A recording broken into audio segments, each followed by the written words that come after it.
सारी प्रशंसा अल्लाह के लिए है जो दिलों का मार्गदर्शन करता है और उन लोगों को सम्मानित करता है जो सच्चाई के लिए दृढ़ता से खड़े रहते हैं। हमारे प्यारे पैगंबर मोहम्मद सल्लल्लाहु अलैहि वसल्लम पर और उनसे पहले आए सभी महान पैगंबरों पर, आदम अलैहिस्सलाम से लेकर ईसा अलैहिस्सलाम तक शांति, आशीर्वाद और पूर्ण शुभकामनाएं हों। मेरे प्यारे भाइयों और बहनों, अस्सलामु अलैकुम व रहमतुल्लाहि व बरकातहू। यदि आपने हमारे पिछले एपिसोड नहीं देखे हैं तो मैं आपको दृढ़ता से प्रोत्साहित करता हूँ कि आप वापस जाएं और उन्हें देखें। इसके अलावा हमारी प्यारे नबियों की कहानियाँ प्लेलिस्ट को देखना न भूलें, जहाँ हर कहानी एक दूसरे से खूबसूरती और सहजता से जुड़ती है। कृपया इसे अपने परिवार और दोस्तों के साथ साझा करें, क्योंकि यह पवित्र ज्ञान एक उपहार है और उपहार साझा करने के लिए ही होते हैं। आज की कहानी कुरान की सबसे भावुक और प्रेरणादायक कहानियों में से एक है। यह एक ऐसे पैगंबर की कहानी है जिसने खुद को अंधेरे की 3 परतों में पाया, फिर भी अल्लाह से कभी उम्मीद नहीं खोई। यह एक ऐसे राष्ट्र की कहानी है जो विनाश के कगार पर खड़ा था, लेकिन सच्ची तौबा, पछतावे के कारण बच गया। यह पैगंबर यूनुस अलैहिस्सलाम की कहानी है, जिन्हें जुन्नुन यानी मछली का साथी भी कहा जाता है। ये कहानी हमें इस्लाम का सबसे बड़ा सबक सिखाती है। चाहे आप खुद को अल्लाह से कितना भी दूर क्यों न महसूस करें, उसकी ओर लौटने में कभी बहुत देर नहीं होती। देखिए, पैगंबर यूनुस अलैहिस्सलाम को निनेवे नामक शहर में भेजा गया था, जो आधुनिक समय के इराक में है। यह एक बहुत बड़ी आबादी थी और वे मूर्ति पूजा में गहराई से डूबे हुए थे। वे अल्लाह से पूरी तरह विमुख हो चुके थे। इसलिए अल्लाह ने यूनुस अलैहिस्सलाम को उनके पास भेजा। और उन्होंने क्या किया? उन्होंने इसे केवल एक बार कहकर छोड़ नहीं दिया। उन्होंने सालों तक दावत दी। दिन ब दिन वह अपने ही लोगों के सामने खड़े हुए, जिन लोगों के साथ वे बड़े हुए थे, जो लोग उनके परिवार को जानते थे, और उनसे कहा, केवल अल्लाह की इबादत करो, इन मूर्तियों को छोड़ दो, यह रास्ता विनाश की ओर ले जाता है।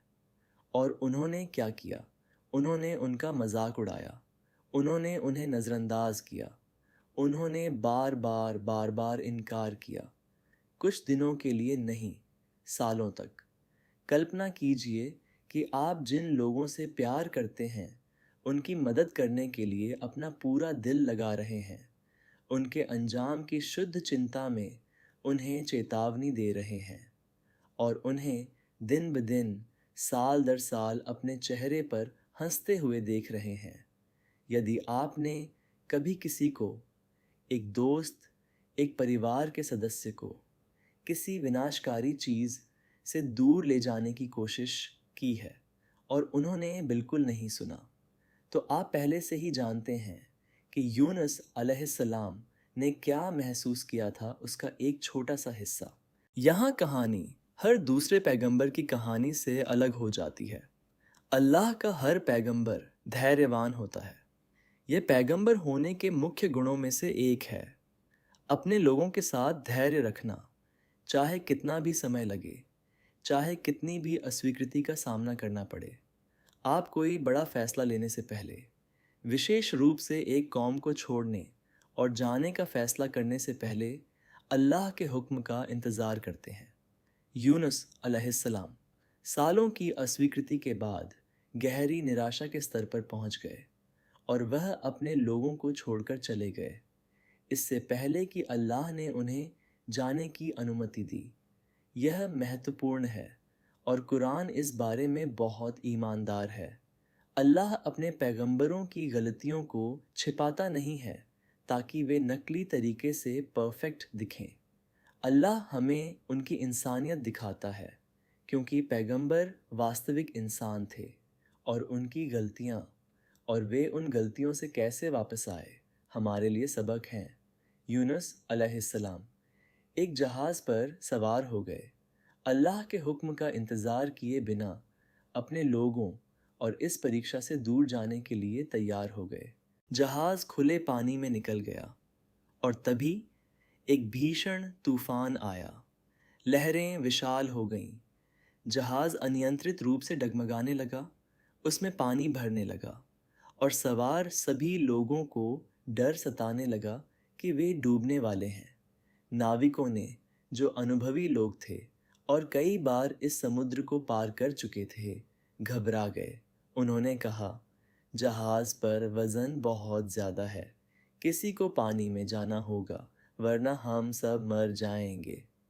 इसलिए उन्होंने वही किया जो उस समय के नाविक करते थे।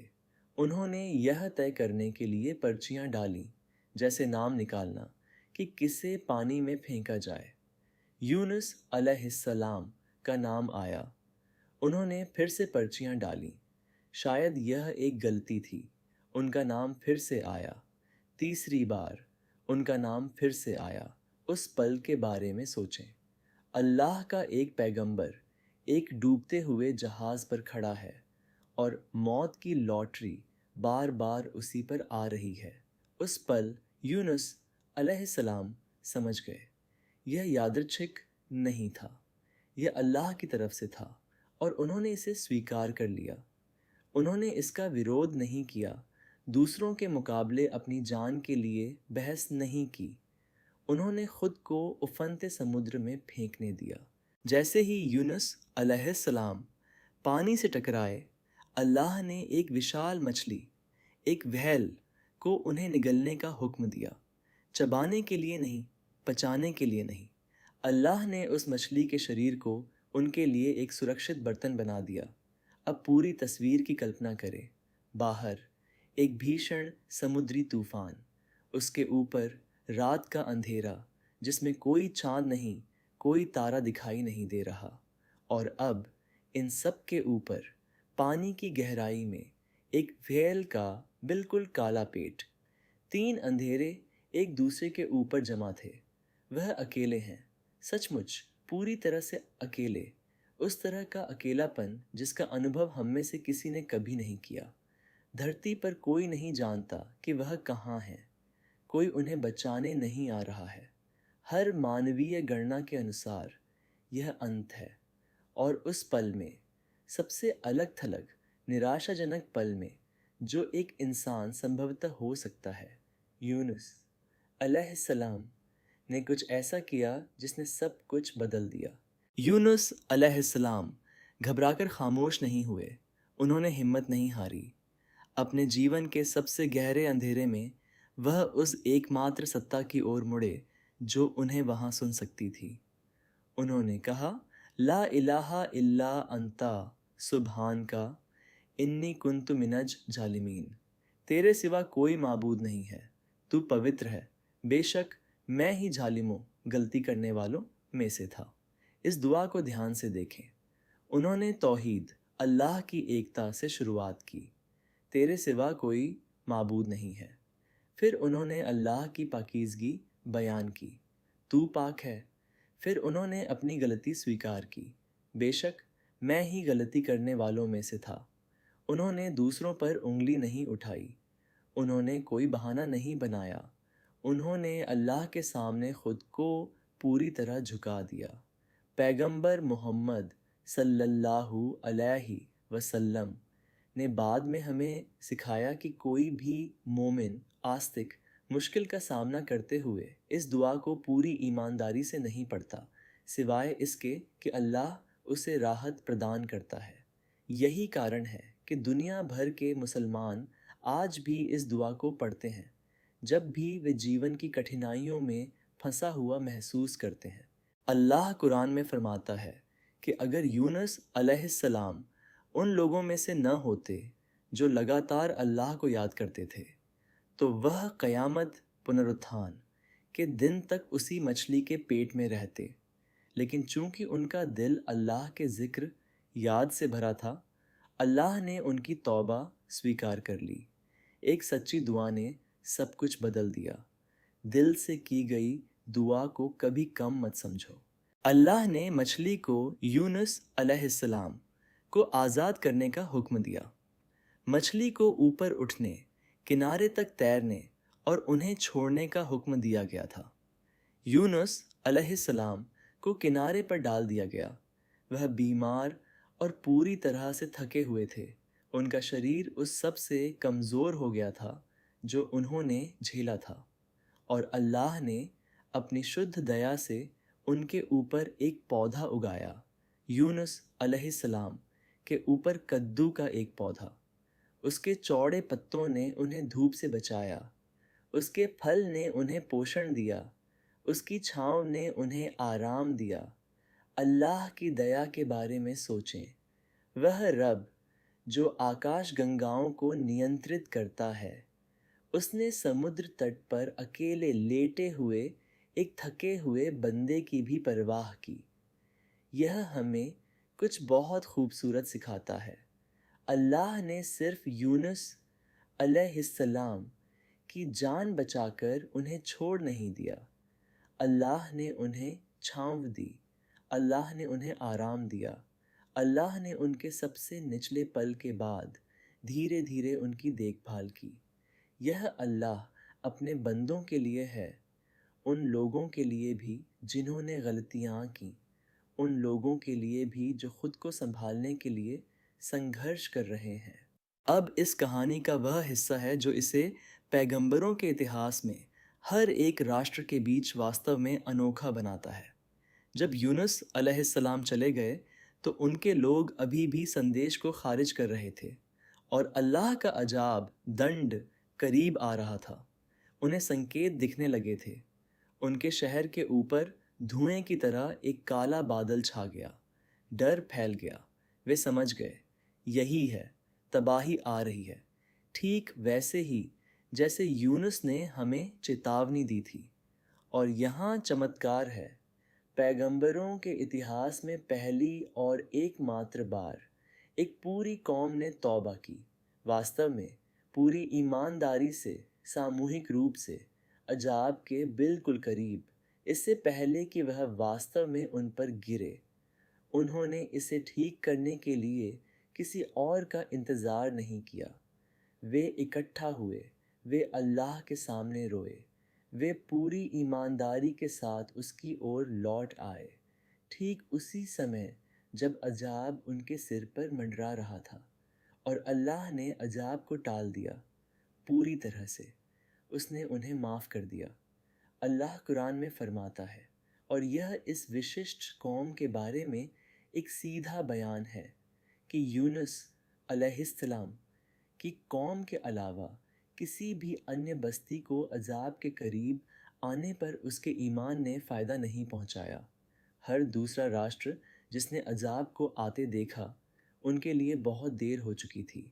लेकिन यूनुस अलैहिस्सलाम की कौम ने अजाब पूरी तरह से आने से पहले तौबा की, बाद में नहीं। और वह समय ही सब कुछ था। ठीक होने के बाद यूनुस अलैहिस्सलाम अपनी कौम के पास वापस लौटे। शायद वे खंडहर देखने की उम्मीद कर रहे थे। इसके बजाय उन्हें मोमिन आस्तिक मिले। जो लोग कभी उनका मजाक उड़ाते थे, अब उन्होंने उनका स्वागत किया। मूर्तियाँ गायब थीं। जो दिल कभी अहंकार से भरे थे, वे अब ईमान से भरे थे। यूनुस अलैहिस्सलाम की खुशी की कल्पना कीजिए। लोगों को अल्लाह की राह पर बुलाने के साल, अस्वीकृति के साल, और अब एक पूरा राष्ट्र अकेले अल्लाह की इबादत में एकजुट खड़ा था। पैगंबर यूनुस अलैहिस्सलाम की कहानी से सबक। सबक 1। सच्ची तौबा उस चीज़ को रोक सकती है जो अजेय लगती है, लेकिन केवल समय बीतने से पहले। निनेवे के लोग हमें सिखाते हैं कि अल्लाह की दया कंजूस नहीं है, यह दूर नहीं है। यहाँ तक कि जब विनाश आपके दरवाजे से एक कदम दूर लगे, तब भी अल्लाह की ओर पूरी ईमानदारी से मुड़ना आपकी तकदीर बदल सकता है। लेकिन इसे वास्तविक होना होगा, और इसे समय पर होना होगा, जब तक कि अभी भी मौका है। तूफ़ान के पूरी तरह से आने का इंतज़ार मत करो, उससे पहले ही वापस लौट आओ। सबक 2। पैगंबर भी गलतियाँ करते हैं, मायने यह रखता है कि आप उसके बाद क्या करते हैं। यूनुस अलैहिस्सलाम बिना इजाज़त चले गए। वह एक वास्तविक गलती थी, लेकिन वे इसे लेकर इनकार में नहीं रहे। अपने सबसे निचले, सबसे अंधेरे पल में उन्होंने अल्लाह के सामने इसे ईमानदारी से स्वीकार किया।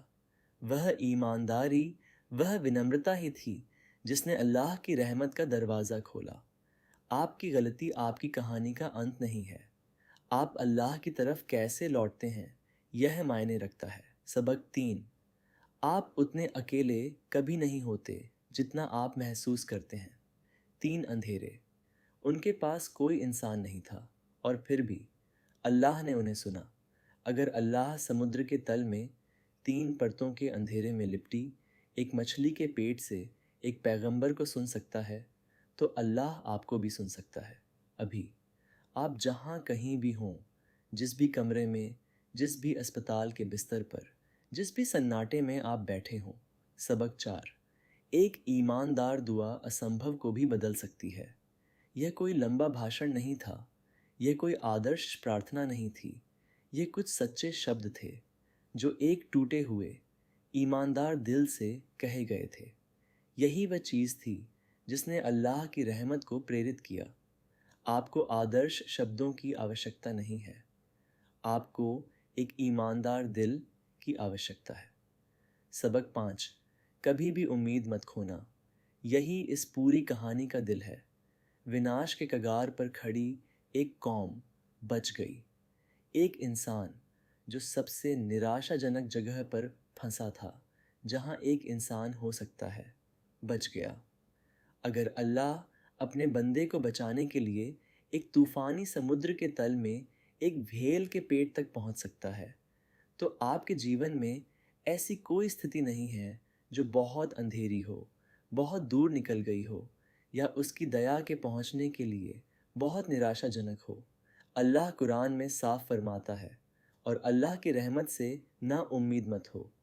यह सिर्फ एक अच्छा मुहावरा नहीं है, यह एक वादा है जो यूनुस अलैहिस्सलाम और उनकी कौम की कहानी के माध्यम से सिद्ध हुआ है। मेरे प्यारे भाइयों और बहनों, शायद आज आप फंसा हुआ महसूस कर रहे हैं। शायद आपकी व्हेल कोई मछली नहीं है, शायद यह चिंता है, शायद यह कर्ज है, शायद यह एक टूटा हुआ दिल है, शायद यह अकेलापन है, शायद यह बीमारी है। याद रखें, अंधेरा कभी स्थायी नहीं होता। वह मछली यूनुस अलैहिस्सलाम की कब्र नहीं बनी, यह वह जगह बन गई जहां उन्होंने अल्लाह की दया को पाया। आपकी कठिनाई भी आपके सबसे बड़े आशीर्वाद की शुरुआत बन सकती है। इसलिए दुआ करना कभी बंद मत करो, अल्लाह पर भरोसा करना कभी बंद मत करो, कभी उम्मीद मत छोड़ो, क्योंकि जिस रब ने यूनुस अलैहिस्सलाम को जवाब दिया, वही रब है जिसकी हम आज इबादत करते हैं। ए अल्लाह, जैसे तूने यूनुस अलैहिस्सलाम को समुद्र के अंधेरे से निकाला, वैसे ही हमें हमारे गुनाहों, हमारी चिंताओं, हमारे डरों और हमारी कठिनाइयों के अंधेरे से निकाल। हमारे दिलों को मिट्टी तौबा से भर दे। हमारी दुआओं को स्वीकार कर, हमारी गलतियों को माफ़ कर। हमें तेरी रहमत से कभी उम्मीद न खोने दे। हमें उन लोगों में से बना जो तुझे आसानी के समय और तंगी के समय में याद करते हैं। बेशक तू दया करने वालों में सबसे बड़ा दयालु है। आमीन। अगर आपको हमारा यह बयान पसंद आया हो तो प्लीज़ लाइक, शेयर और सब्सक्राइब करना न भूलें। अगर आपने पहले ही सब्सक्राइब कर लिया है तो बहुत बहुत धन्यवाद। जज़ाकल्लाहु खैरन। अस्सलामु अलैकुम व रहमतुल्लाहि व बरकातुहू।